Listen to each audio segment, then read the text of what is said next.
Nia Ramadhani dan Ardi Bakri kembali menjalani sidang di Pengadilan Negeri Jakarta Pusat dengan dugaan penyalahgunaan narkoba jenis sabu. Dalam kesempatan sidang kali ini, hakim pun bertanya, apa alasan yang paling mendasar bagi Nia Ramadhani sehingga terpikirkan dan bertindak menggunakan narkoba jenis sabu. Mendapatkan pertanyaan tersebut dengan suara terseduh-seduh, Nia Ramadhani pun menceritakan latar belakangnya sehingga memutuskan untuk mengkonsumsi sabu, yaitu karena dirinya masih merasakan kesedihan ditinggal oleh ayahanda tercintanya untuk selamanya. Momen kehilangan sang ayah masih sangat dirasakan oleh Nia. Namun yang membuat Nia Ramadhani semakin kecewa adalah ketika dirinya menceritakan isi hatinya, justru pendapat dan tanggapan dari temannya bahwa seorang Nia Ramadhani tidak boleh dan tidak patut untuk bersedih, mengingat latar belakang status ekonomi dan sosialnya di mata masyarakat yang dinilai sangat beruntung. Namun, ternyata bagi Nia yang saat itu sedang terpuruk, justru posisi statusnya saat inilah yang membuat seolah-olah adalah kutukan baginya. Sehingga Nia kembali mengingat momen ketika ada omongan dari temannya, jika ingin menghilangkan rasa kesedihannya, gunakanlah sabu. Sehingga latar belakang inilah yang membuat akhirnya Nia Ramadhani menggunakan narkotika jenis sabu, walaupun dirinya tahu hal tersebut adalah sebuah kesalahan.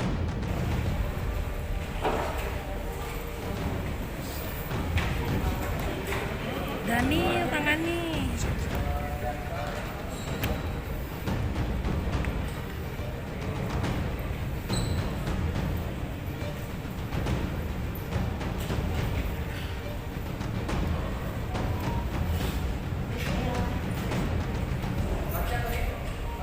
Alhamdulillah lancar. Iya, Pak.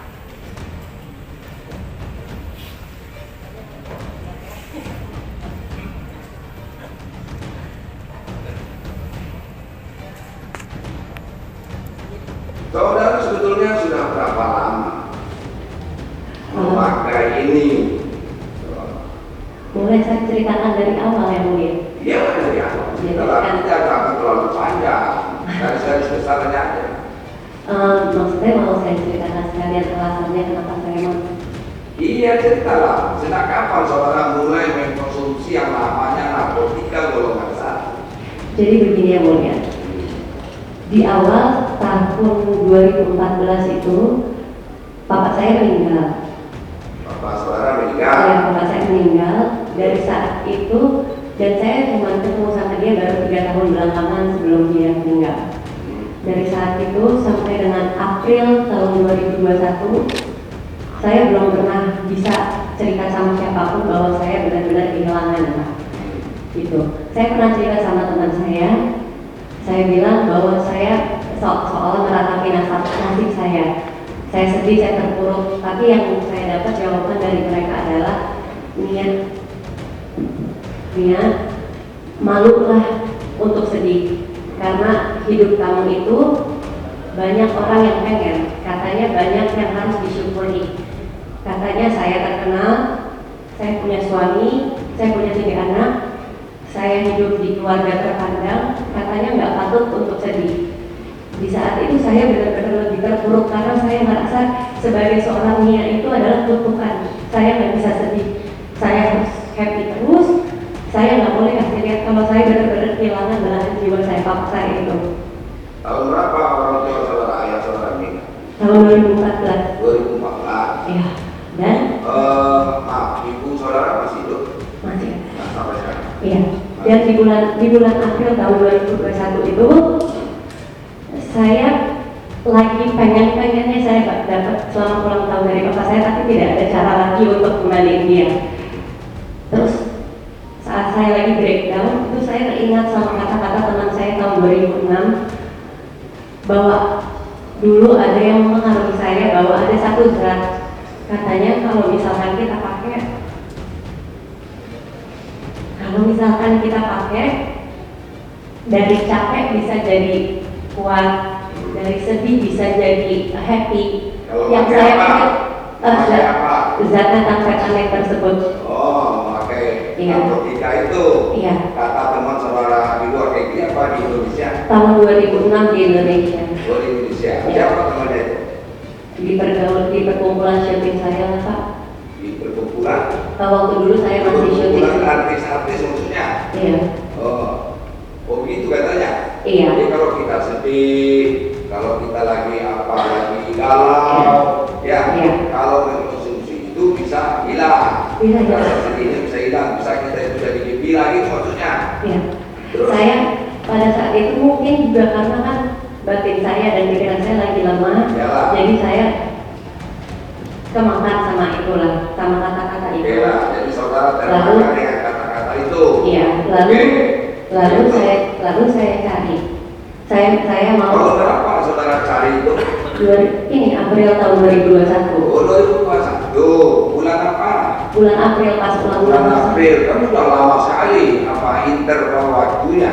Dulu kan 2014, orang tua saudara meninggal, ayahnya, kemudian saudara merasa terpukul, kemudian sedih, ya kan? Nah, kemudian kok baru berapa tahun itu? Ya, Nah, mungkin 4 tahun, 7 tahun kemudian baru saudara mencari Iya. jalan keluar. Karena di tahun 2021 bulan April itu sakitnya saya sampai jadi sedihnya saya sampai bikin sesak. Saya benar-benar breakdown. Saya pengen cerita sama orang tapi kan nggak bisa karena setiap kali saya Kan ada cerita suaminya. saya nggak bisa cerita sama suami saya jadi cuma mendem aja terus-terusan. Mungkin saat itu akhirnya jadi pikirannya jadi ya terbawa lah terus tiba-tiba Oke. saya cerita setelah saya bilang sendiri saya cerita. Tapi saya memang saat itu lagi benar-benar hancur, jadi ya udah saya ceritain aja. Saya udah nggak takut sama apa aja pada saat itu. Oh. Saya udah nggak peduli itu barang haram atau enggak. Yang penting saya mau hilangin sesaknya saya dari situ. Terus ada. Oke. Kemudian dibeli. Terus saya bilang sama Ivan dan Ivan menyanggupi bilang biar saya aja Bu yang cari. Oh biar saya ada yang cari. Iya. Oke. Bulan April ya, pertengahan awal April. Pertengahan April. Lalu dibeli. Kemudian dihisap, dikonsumsi seperti tadi. Iya, kemudian setelah dapat, terus sudah gitu saya konsumsi. Dan si saudara sendiri atau ikut juga si sopirnya? saat pertama kali itu saya duluan. Saudara sendiri apa berdua? Saya dulu, udah gitu terus ada arti Bulan April itu? bulan April. Bulan April itu. Dikonsumsi berdua? Iya, pertama saya dulu, iya. Iya, pertama saudara dulu. Kemudian sama Pak Adik. Ya. Iya. Apa yang saudara rasakan setelah itu? Saat itu saya merasa saya lepas dari masalah saya. Lepas. Iya, Lepas saya- dari masalah itu nggak ada pikiran sedih lagi. Nggak ada. Nggak Saya ada. nggak ada. Happy aja gitu. Iya betul. Walaupun saya tahu itu cuma sementara, tapi menurut saya pada saat itu nggak apa-apa deh sementara. Yang penting rasa sesaknya hilang. Yang penting saya bisa happy seperti yang orang-orang selalu pengenin dari saya. Dan yang membuat Nia kembali berusaha menahan air matanya adalah ketika menjelaskan di depan hakim bagaimana anak pertamanya memberikan kekuatan kepada dirinya yang mengetahui sudah ditangkap oleh pihak kepolisian karena menggunakan narkoba jenis sabu. Hakim pun mengingatkan Nia Ramadhani agar tegar menghadapi kenyataan pahit yang kini sedang dijalani oleh Nia Ramadhani. Dari perkawinan saudara dengan Pak Adi Pak, punya anak berapa orang? 3 orang. 3 orang. Berapa orang yang paling tua berapa? 9 tahun, 6 tahun, dan 4 tahun. Perempuan semua atau laki-laki? Perempuan, laki-laki, laki-laki. Berarti yang 9 tahun itu sudah mulai tahu dia, ya kan? Dia tahu masalah ini. Tahu masalahnya. Iya. Nah, bagaimana saudara memandang anak saudara? Saudara begini. Saya sudah jelaskan bahwa mama salah, tapi mama juga sudah belajar sekarang. Dan mama minta, ini Kayla maafin mama. Tidak usah nangis, nah, coba yang tegar.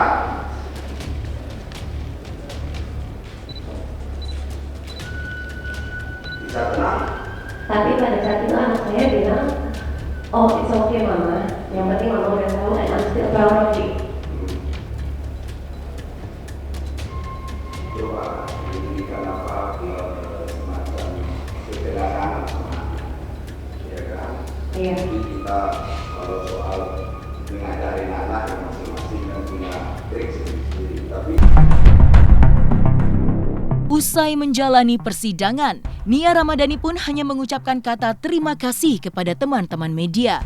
Dan serupa dengan pernyataan Nia di depan majelis hakim, kuasa hukum Nia Ramadhani pun mengatakan bahwa alasan Nia Ramadhani menggunakan narkoba jenis sabu adalah karena dilanda rasa kesedihan yang mendalam akibat kepergian sang ayah tercinta. Selain itu, kuasa hukum Nia mengatakan bahwa Nia Ramadhani serta Ardi Bakri adalah korban dari peredaran narkotika. Dan karena mereka adalah korban, sehingga mereka wajib direhabilitasi menurut undang-undang yang berlaku.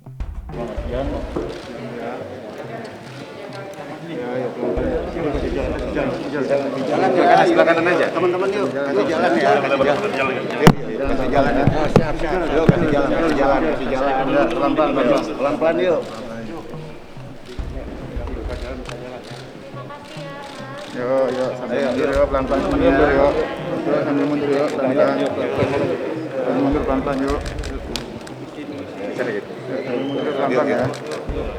Makasih ya teman-teman, permisi ya. Yuk. Ya. Iya.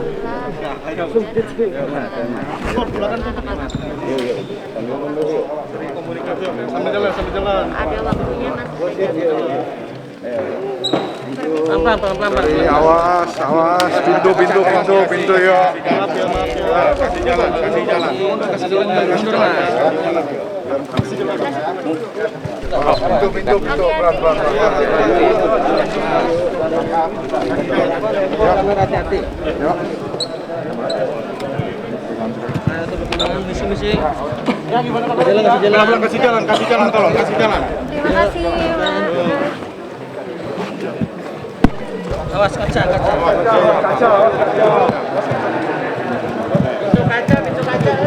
Terima kasih ya. Pelan-pelan. Hati-hati mas. Terima kasih. Oke. Pelan-pelan tangga ya. Hati-hati. Oke, hati-hati tangga. Kasih jalan. Terima kasih. Udah. Awas tangga, awas jatuh, awas. Ya teman-teman udah mendengar sendiri kan dari beliau. Oh ini kan ada hal-hal apa terkait dengan psikis beliau yang selama ini yang kita sama sekali tidak tahu. Yang kita tahu kan punya Pak Ardi ini kan orang dari kehidupan yang berada, terpandang, kehidupannya happy. Ternyata sebagai manusia biasa mereka punya kekurangan, punya kelemahan, punya juga rasa sedih, tapi tidak bisa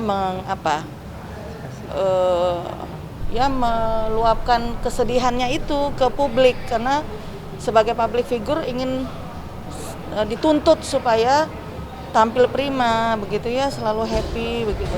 Tapi sebagai manusia biasa kan kita dengar sendiri apa yang dikemukakannya. Beliau juga ya punya rasa sedih gitu. Nah, ini yang kemudian ya pada saat di bulan April 2021 itu teringat lagi akan peristiwa yang dulu pernah ada teman yang menyatakan untuk tidak sedih, untuk bisa happy ya gunain ini gitu kan. Tadi dinyatakan demikian ya gitu. Selesai pemeriksaan Pak Ardi, Bu Nia sama Pak Ivan, tinggal kita menunggu tuntutan jaksa. Mudah-mudahan hasil sidang hari ini kan sudah jelas bahwa beliau sebagai pengguna buat diri sendiri dan sudah direhabilitasi. Mudah-mudahan ya kita berharap selesai persidangan ini segera, dan karena beliau udah direhabilitasi ya sudah selesai mudah-mudahan gitu ya. Oke.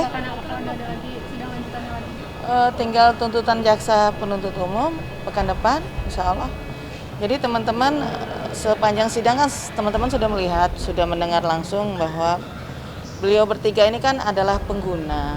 Sementara norma dalam undang-undang itu pengguna atau penyalahguna narkoba itu adalah korban.